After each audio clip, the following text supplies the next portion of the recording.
Assalamu alaikum wa rahmatullahi wa barakatuhu. Welcome to session number 8 of FIQ'H UN NISA, the course that we have in Light of Quran series. And today's topic is so far we have been reviewing a lot of Quranic text. And I think that was a very good orientation towards the topic today, because today's topic is somewhat medical, somewhat, somewhat general scientific, somewhat even psychological and social. And then, of course, related to Quran and Sunnah of the Prophet Sallallahu Alaihi Wasallam. Today's topic is about the preservation of paternity, how important it is for every child to have a mother and a father.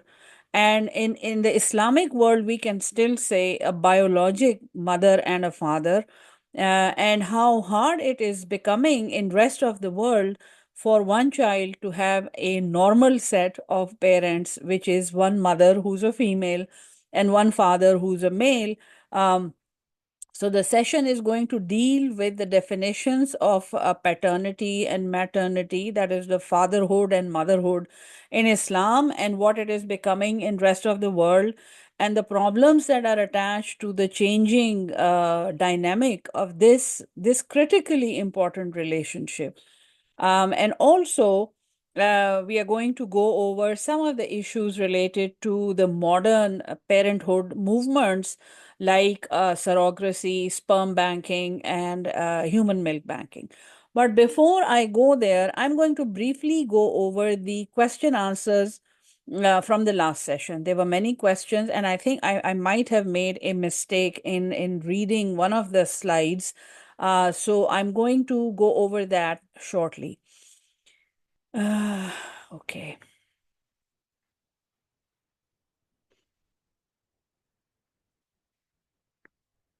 Okay, no, I think let me just, uh, I don't see that session here. I need to stop share and reshare again. Okay, it's better if you turn your cameras off because the session is being recorded. Um, and I'm going to go to, okay. So can you all see my screen where it says divorce and separation in the Quran? I hope that you all can see it. Okay. Okay, let me just go down to the questions. This is the same PDF that I had shared with you earlier.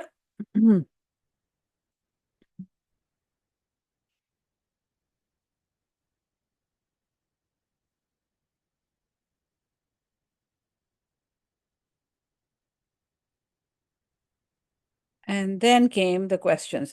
Question number 1, Allah clearly says in Surah An-Nisa, verse 130, if the spouses decide to separate, Allah will and then enrich both of them from His own abundance. This was the answer, and I think there was no problem with this answer. According to Surah Talaq, verse number 6, a divorced woman can ask for payment of breastfeeding her baby. That is, the answer is C, and that was done correctly by many.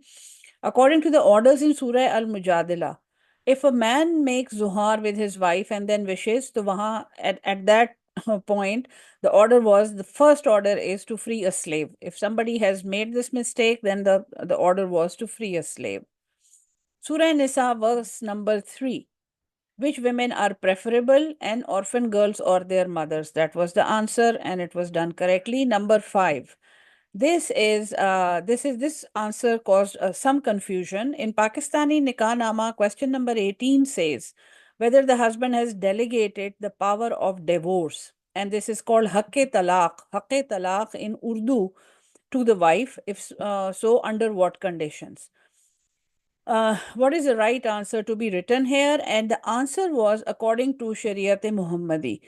Then also, many people mentioned that the answer should also be D, that the wife can take khula. But the problem with that is that in many countries, for example, if that nikah is produced in a court of law in England or America, there is no such thing as a khula. The thing is that something equivalent to khula, which is a divorce, But in Islam, like we studied, a woman cannot go for a divorce. A woman cannot pronounce talaq. So in those conditions, the only safe answer is according to Shariat Muhammadi. So it is better to just write haqqe talaq and then not cross the question, just write the rights are given according to Shariat Muhammadi. So that was the answer. And then question number 6, I think where I made a mistake, that Pakistani Nikah Nama, question number 14, how much of the dower paid and how much is deferred? This is the case of Muwajjal Mim Waw Jim Lam, which means later, Ajal, at a later date. And then Muajjal, which is Mim Ain Jim Lam, which means quickly. Ujlat, okay? So what Pakistani people do is that they divide the meher and they say that such and such amount will be paid at the time of nikah and such amount is deferred to a later date. Or they say if the woman and man, they fall out and they go for a divorce, which is basurate nachaki, and it will be paid at that time. So that, and I think I said that this is un-Islamic, but I don't know how I said it, or maybe I said it wrong, that many, the people pointed out that I said that this is not un-Islamic. So I made a mistake. If I said that, I definitely made a mistake. This is un-Islamic. And the answer is C, that the statement is un-Islamic, and also this statement is legally correct, which means that it is written in the law, but it is not necessarily Islamic. So the answer can be C or D or C and D. And the answer I wanted was un-Islamic.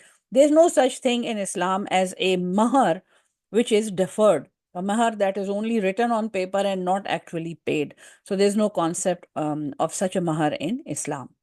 So I think that I communicated, and I'm going to go over to the presentation for today. I'm going to reshare my screen here. All right.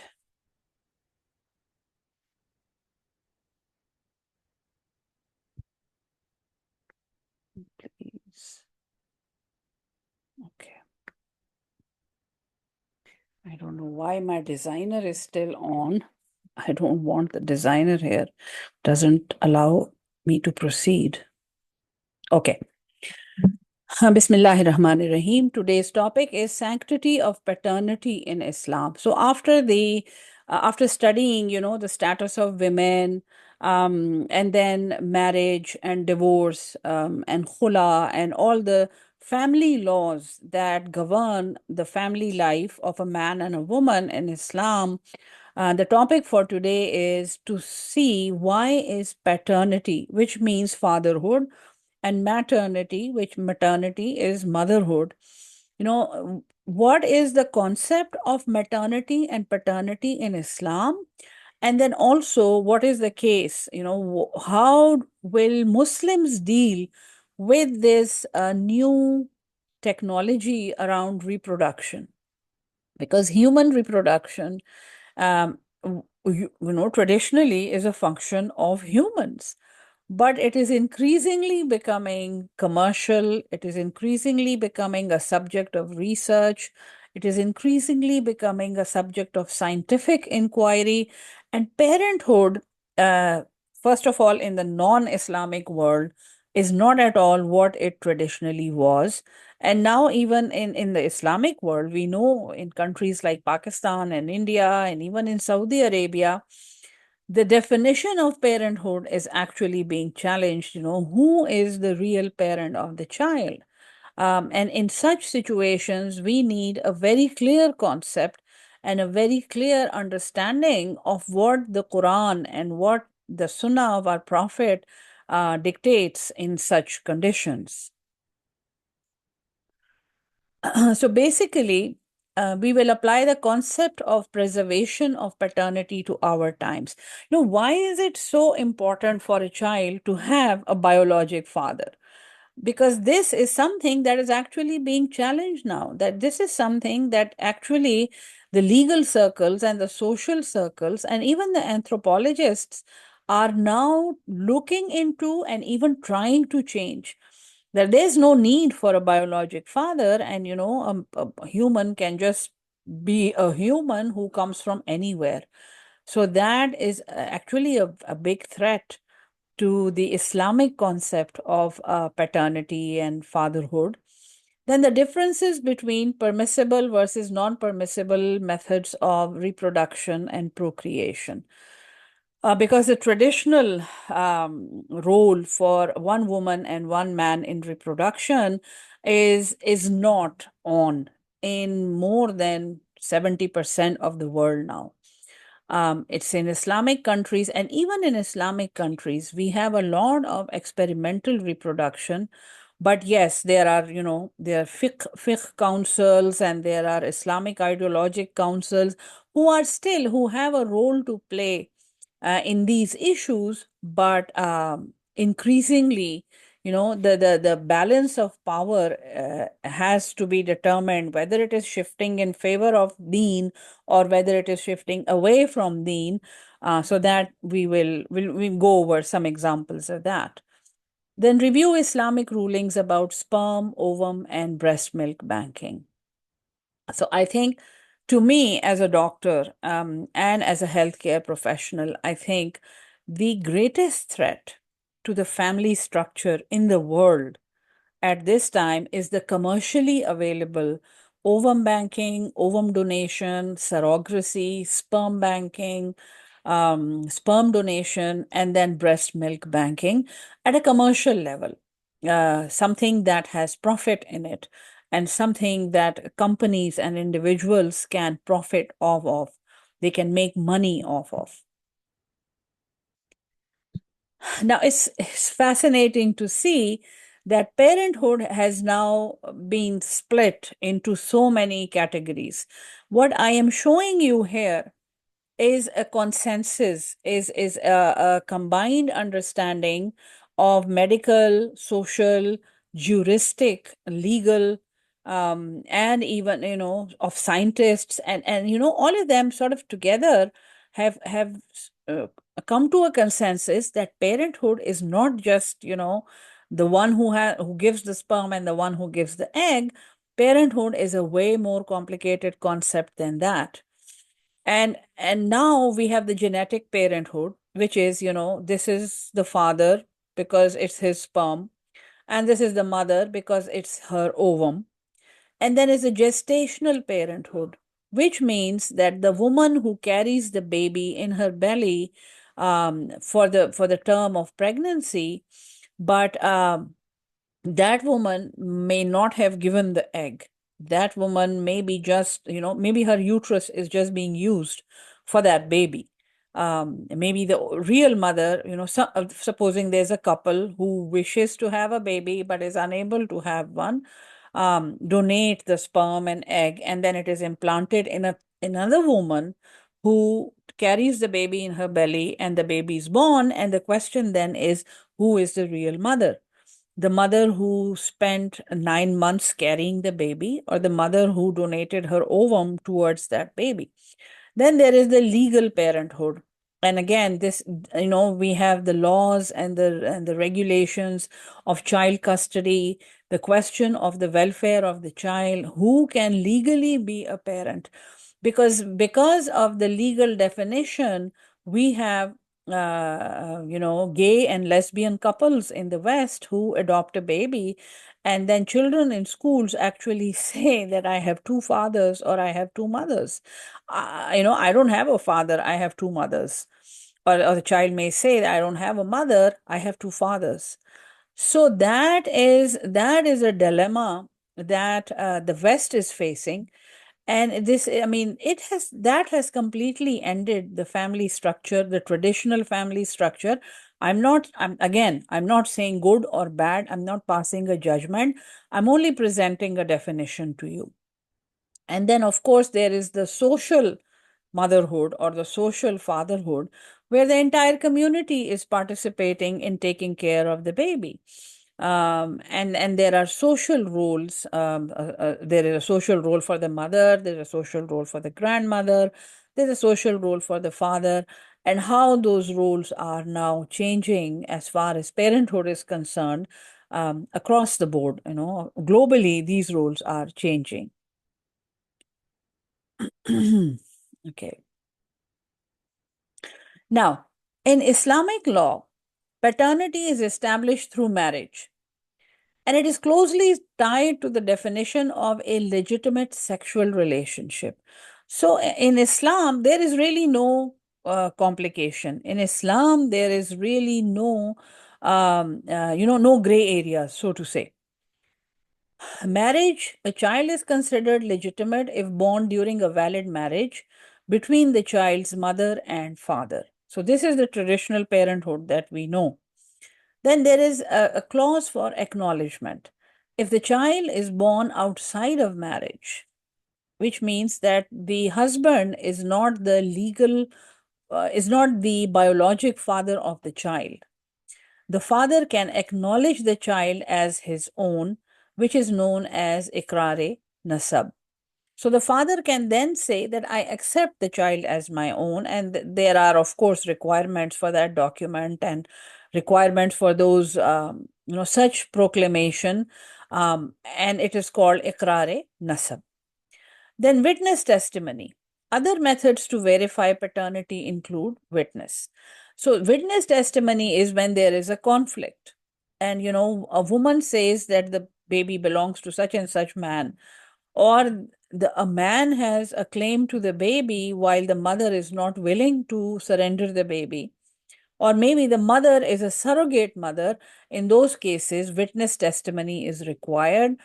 Witnesses are required, and now DNA evidence is considered as a witness testimony in Islamic courts as well. So these are, the paternity and its requirements. Now, what is maternity and paternity in Islam? And I please keep writing your questions as you think of them in the chat box. It's very important because this is very complicated, and all this material is new. So, whatever questions come to your mind, please write them in the chat box, and I will get to them in the end. In Muslim law, the woman who gives birth to a child is recognized as its mother, regardless of her marital status. Because if a woman is carrying the baby in her belly and she's pregnant for 9 months, nobody is going to question whether the baby is her or not. So maternity is really easy. And establishing maternity poses no complications. The biologic mother is the mother who gave birth to the baby. The problem comes when there is a surrogate mother, and we will deal with that later. However, the relationship between father and child hinges on validity of the marriage. If whether the father is also the husband of the mother. In Islam, it's if the marriage is valid or irregular, the child is considered legitimate. If the marriage is void, which means there has been a divorce, the child is deemed illegitimate. So if there is no marriage or there has been a divorce, then establishing paternity can be complicated. Paternity can only be established through a lawful marriage, and when paternity is confirmed, once the paternity is confirmed, whether through DNA evidence, whether through expert testimony, then the legitimacy of the child is also confirmed that this child belongs to this father. Now, the case for illegitimate children. Because it is not uncommon, even in prophetic times, that children were born out of wedlock, and paternity was questioned. While Muslim law regarding legitimacy is relatively lenient, and Muslim law says that if a baby is born to a woman who is married to another man, but the man claims that the baby does not belong to him, then he has to bring in expert testimony. Otherwise, the child will be considered his own child. And illegitimacy is stigmatized. Women involved in illicit relationship may face punishment for zina. In Shia law, the illegitimate child is considered as, somebody who has no nasab from either parent. So in Sunni law, the husband of the woman who gave birth can become, if he chooses to, can become the legitimate father of the child according to the Islamic Sharia. But in Shia law, if it is proven that the baby is not from the same father, then the baby is, cannot take the father's name, cannot take that man's name. Um, if the baby has a different father other than the husband of the woman who gave birth to it. Such a child is not legally affiliated with either the father or the mother. However, Hanafi Muslims hold that illegitimate child is related to the mother, regardless of the school. An illegitimate child does not have inheritance rights. So the protection of nasab, the protection of the name of the father and the mother is not only important for the development of the child, it is important in many matters. And above all, it is important in inheritance. Who will inherit? Because how we say varis. Somebody gave birth to a son or a daughter, and they are the heirs. They are the legal varis of that mother and father. So it is that point of view, because if there is a confusion to who is the father, then who is, where are the inheritance laws? Where is the varis? Who is going to inherit whose property becomes really, really confusing. Now in Pakistan, so I'm going to go over the law that we know and the law that governs our marriages and our maternity and paternity. Also, Pakistani law has no such definitions. I mean, there are very few areas of maternity and paternity that are actually discussed in the Pakistan legal code. But Qanun-e-Shahadat that came in 1984 when General Ziaul Haq was ruling Pakistan, there is an Article 128 that says, that gives a definition of a legitimate child. The child was born during a valid marriage. The child was born at least 6 lunar months after the marriage. So a live baby who is born 6 months after the marriage was solemnized. The child was born within 2 years of the marriage ending, and the mother remains unmarried. So a child is born within 2 years of the marriage, of a divorce, and the mother was unmarried. This is considered conclusive proof that the husband of the woman, that the man is the child's legitimate father. However, there are two exceptions. Now, there and in India and in Pakistan, these exceptions are accepted.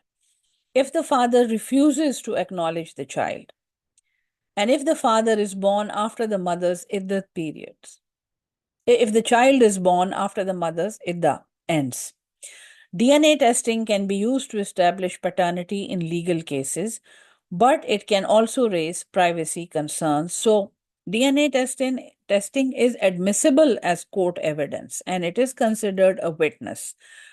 The reason I'm giving you Pakistani Qanun Shahadat is to compare it, because there is also law in India which is especially made for Muslims. India is a Hindu country, but they also have laws for Muslim couples and Muslim children that define paternity and maternity. Uh, so according to the Muslim law, for a child to be considered legitimate, it must not only be born during a lawful marriage, but also conceived during that marriage. That is very important.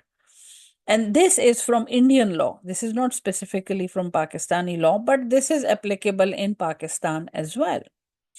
A child born after 6 months of marriage is deemed legitimate unless the father disowns it. So it's just like what we have in Pakistan. While a child born within 6 months of marriage is considered illegitimate unless acknowledged by the father. So a child born after 6 months of marriage is legitimate unless the father disowns. The father says, no, this was conceived outside of the marriage. and a child born within 6 months, less than 9 months, 6 months, is considered illegitimate unless the father acknowledges it. And father may say that, yeah, I mean, the baby was conceived from me, whether we were married or not.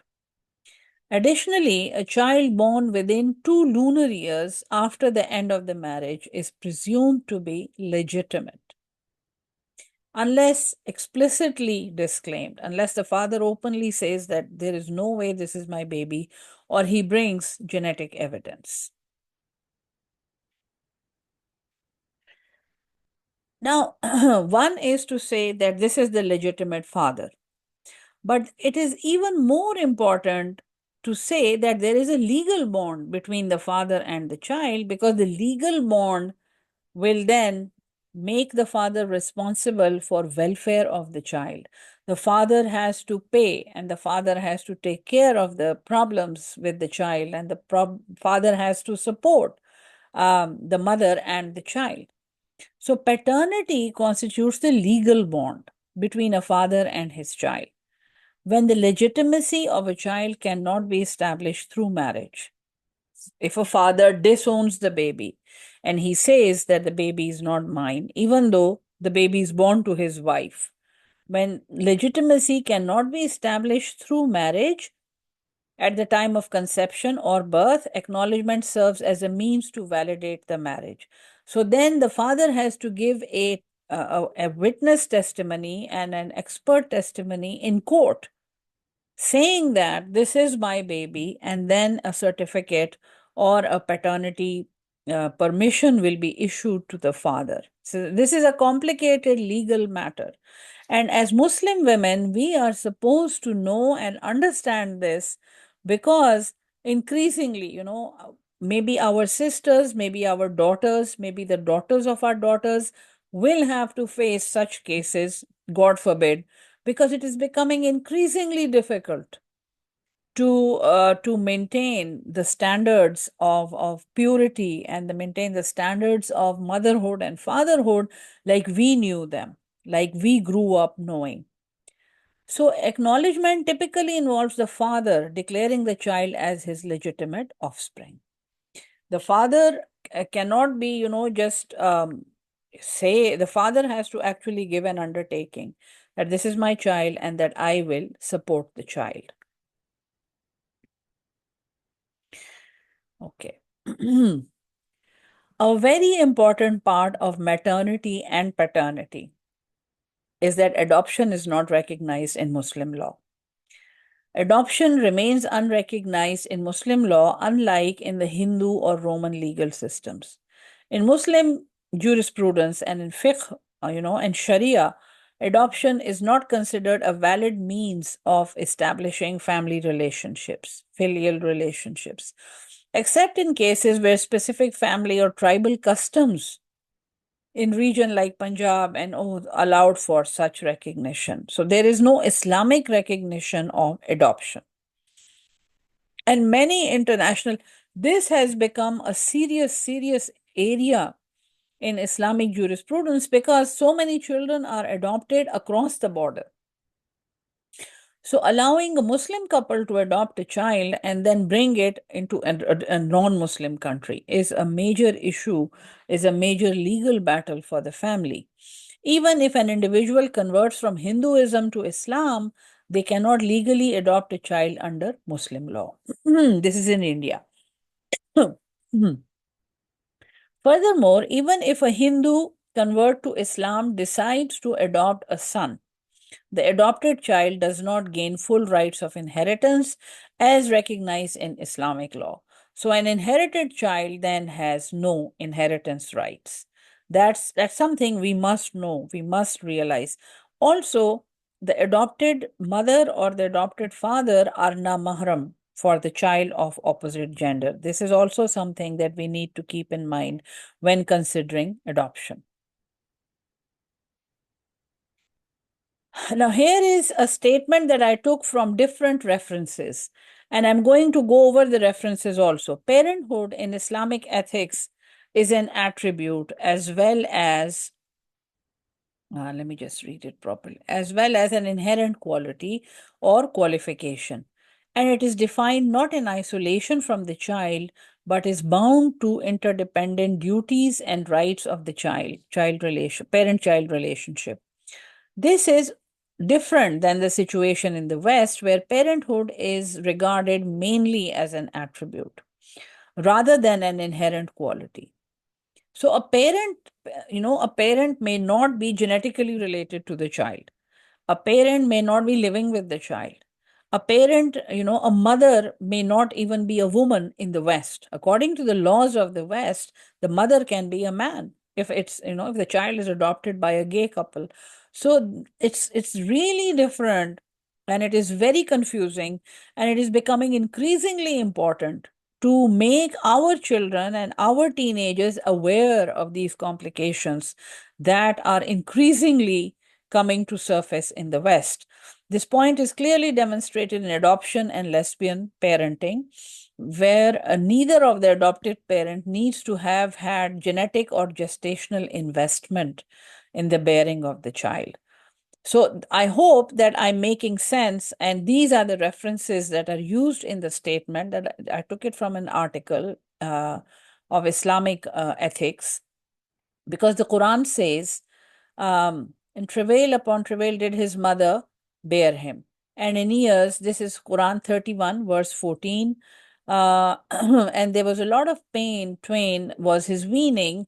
Hear the command, show gratitude to me and to your parents. To me is your final return.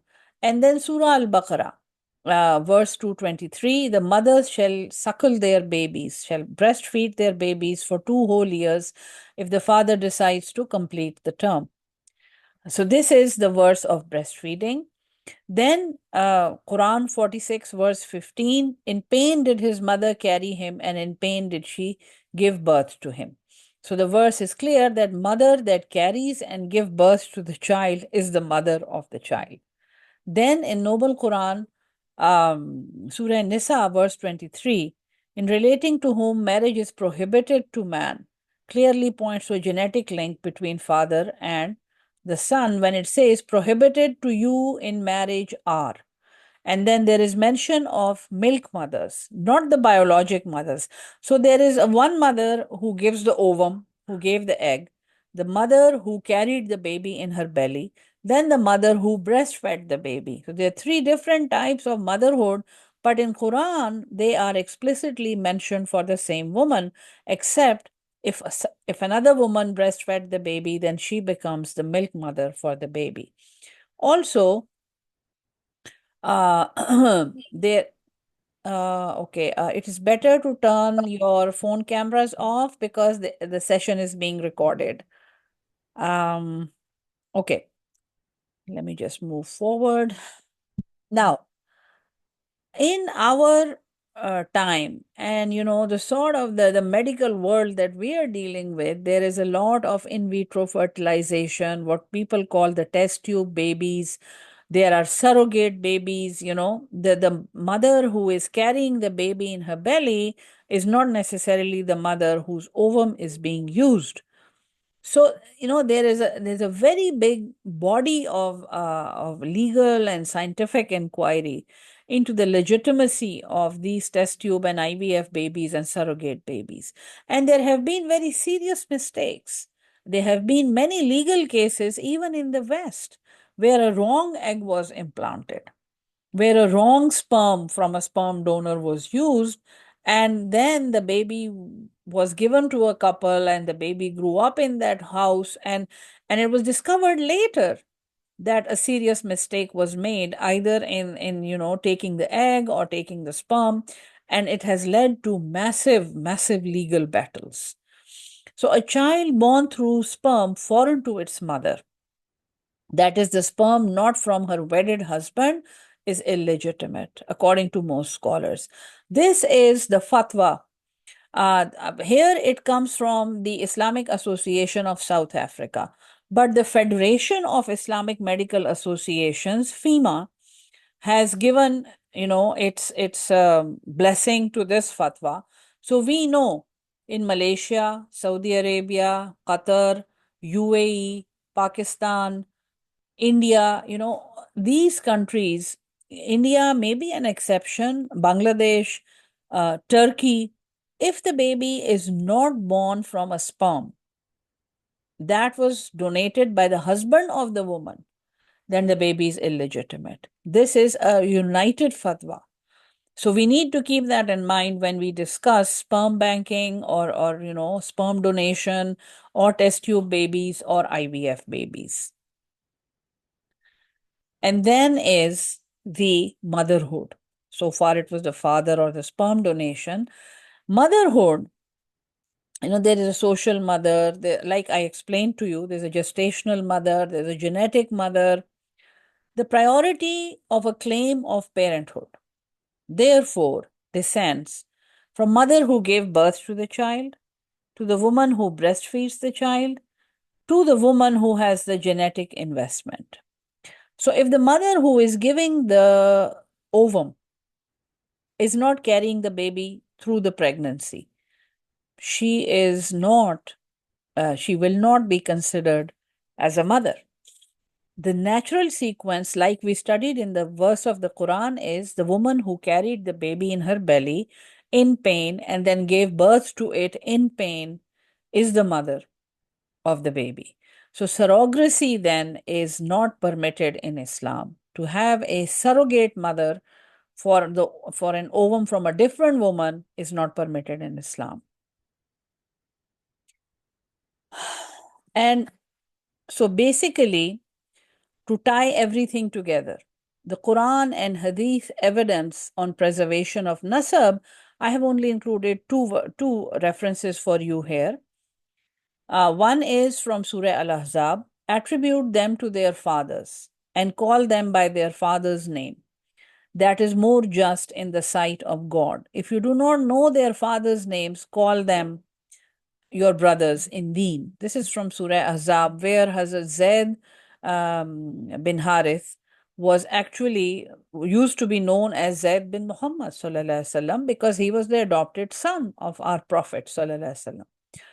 Finally, the Quran clearly said because he was going to divorce Zainab bint Jahash radiallahu ta'ala anha, who was going to become one of the Ummahatul Mu'mineen and was going to get married to the Prophet sallallahu. That these are the verses where Allah is saying that call them by their father's name. And then just because you adopt them doesn't mean that they become your actual sons. The actual sons are only who are from the sperm of the father. And there's a hadith in Al-Bukhari where it is narrated by Al-Darimi and narrated by Abu Huraira that he heard the Prophet ﷺ in an emphatic declaration of the importance of attributing a child to its rightful parents. Prophet said, a woman who misplaces a child's legitimacy by relating its descent to someone who is not responsible for its conception has committed a grave sin, and she has alienated herself from God and will be denied the bliss of eternity. Similarly, a father who obscures his child's legitimacy, that is, by denying responsibility for its conception, has offended God and inflicted upon himself a universal disgrace and forfeited God's grace. So these are the two references that I included here. And then, like I mentioned, I've given a clear, the problem with surrogacy is that ultimately it leads to commercial surrogacy. People do it for money. So we don't, where money comes in, things are very easy to go downwards. They're very easy to go downhill. That is the problem with surrogacy. And then, of course, I have included a table here for gestational surrogacy, which means carrying a baby from a legally married man and wife, and a traditional surrogacy, where a relative of the family carries the baby, and then there is a comparison. For those who are interested, I will not go into the detail of this table. I mean, it's a medical detail, and I think most of us watching here or listening here may not be interested. If there is a question, I'll be happy to answer. The third method, like I said, there's sperm donation, there's egg donation, surrogacy, and then, parenthood is established through breastfeeding, rida. Now, defining rida, if a lady breastfeeds or donates her milk to an under 2-year-old child for 5 times, then she becomes the milk mother for the baby. And her daughters and sons will be her or his milk sisters and brothers. And the kinship will extend to her whole family.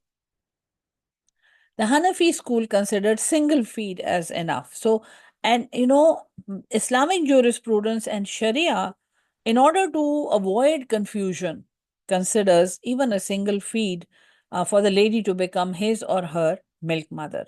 Now, the concept of breast milk banking in Islamic countries has very serious implications because Quran says that, I mean, there is, if you, this is the verse from Surah Nisa, verse 23. If you see, Ummahatukum, your mothers, allati arda'nakum, wa akhawatukum minar rada'ati. Rada'a is breastfeeding. So you will not marry, these are mahram women, your mothers who have breastfed you, and your sisters from those mothers who breastfed you. The problem with breast milk banking is that it is not possible to establish who is breastfeeding who. It is not possible to keep a record of which mother fed which baby. So when those babies grow up, nobody knows. They may be milk brothers and sisters living in the same city who may end up marrying each other, who may end up having babies, which is the equivalent of incest in Islam, which is the equivalent of marrying one's brothers and sisters in Islam. So, in the end, I'm just going to tie everything together. The reasons for aggressive preservation of nasab in Islam. Because to maintain the social structure of the entire ummah is based on a family structure. There's a mother and a father, and they have children, and the children have uncles and aunties and grandparents, and the family takes care of each other. The sanctity of family bonds and structure in Islam, the family bonds, which are called, like when the Quran says, ulul arham, those who are related to each other through blood, through the womb of their mothers. So then, once this structure is broken and nobody knows who the father is or who the mother is, or whether the real mother is also the egg donor or not, or whether the father is the actual sperm donor or not, these family bonds and the structure of the family is bound to break.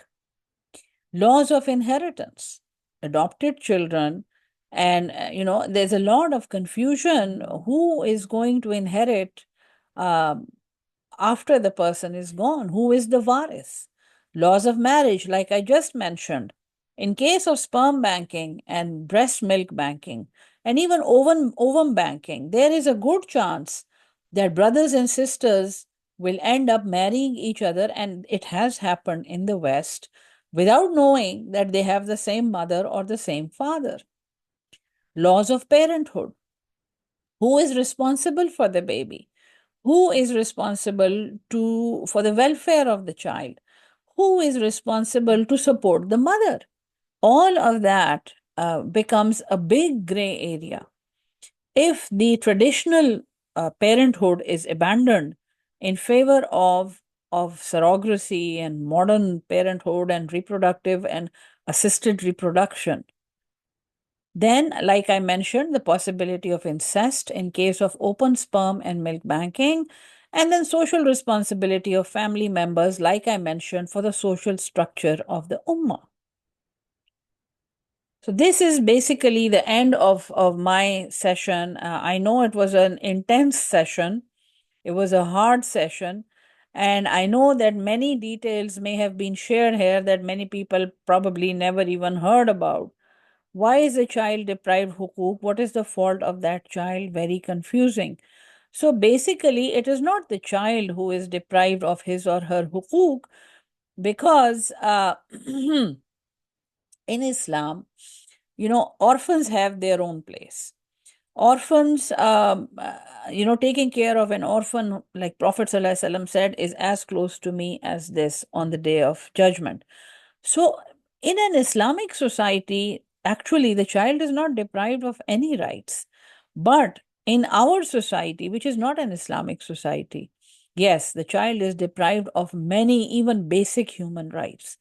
So, the thing is, which society are you looking at? Who is giving the hukuk? Who is responsible for the child? We don't even have a state who is responsible for the child. We don't, I mean, we have nothing that, we can show nothing. We cannot even take care of our legitimate children and our legal citizens.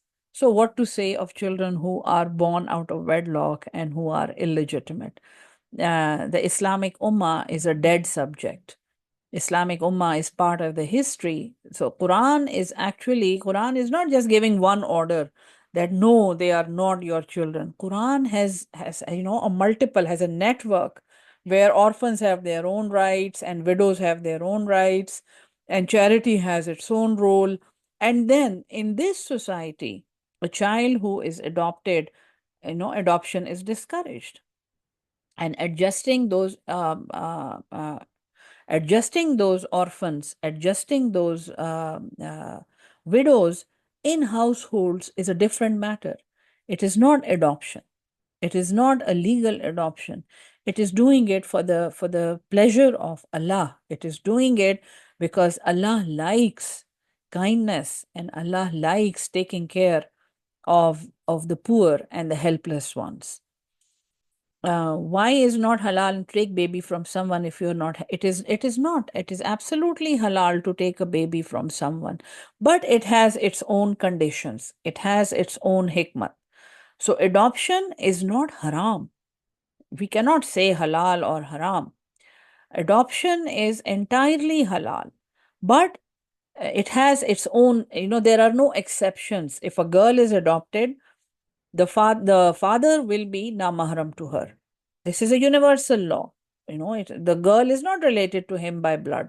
If a boy is adopted, the mother will be namahram to the child when he becomes an adult.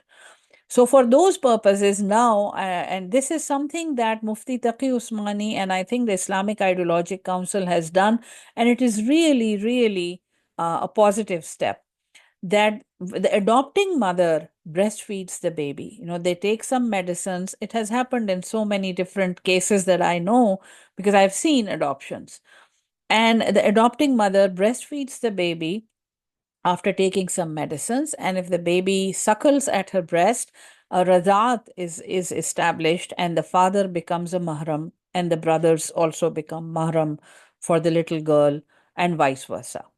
So this is the concept. Adoption is encouraged and supporting orphans is encouraged, but the universal code of Islam of mahram and na-mahram still applies. And that the adopted child has no right to inheritance does not mean that the adopted child cannot be given a property or a gift in the life of its adopting parents. It does not mean that. You can give everything to that child. You can give more to that child if you want to. But the child has no right in inheritance because inheritance is a different system altogether. So this understanding comes after different areas of the Islamic jurisprudence and you understand how, exception cannot be made in these laws. Okay, so Assalamu alaikum wa alaikum assalam. Ovum donation allowed in Islam in case of infertility where wife has low ova count. No. As far as I know from the fatwas of Federation of Islamic Medical Association, if the wife has low ovum count, and what you are saying is that the ovum is taken from another woman and implanted in this woman, is that what you are saying? In that case, it would still be illegal because the husband's sperm is coming and the wife's ovum is being taken. But an exception can be made if the ovum is taken from the sister of the woman or a blood relative of the woman, and it is implanted in that woman. So, like there's a husband and wife, and the wife has low ovum count, and an ovum is taken from a blood relative and implanted in this woman who is the wife, then it is legitimate. Then it may be considered legitimate in some schools. Again, not in all schools, because ovum donation by itself is not considered halal.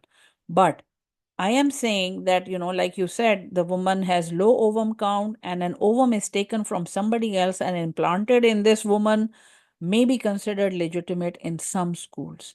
I would still advise that whichever country this is taking place in, that they take an advice from the Islamic Medical Association of that country. It is found in every country. In Pakistan, we have PIMA. In Sudan, we have SIMA, I think, SIMA. In Malaysia, we have Imama, I think. So it's found in every. Okay, so you're asking from India. So India has a great Islamic, schools of knowledge, and I think a fatwa can be taken from one of them. All I'm saying is based on my knowledge, but my knowledge is very limited. I'm not a mufti.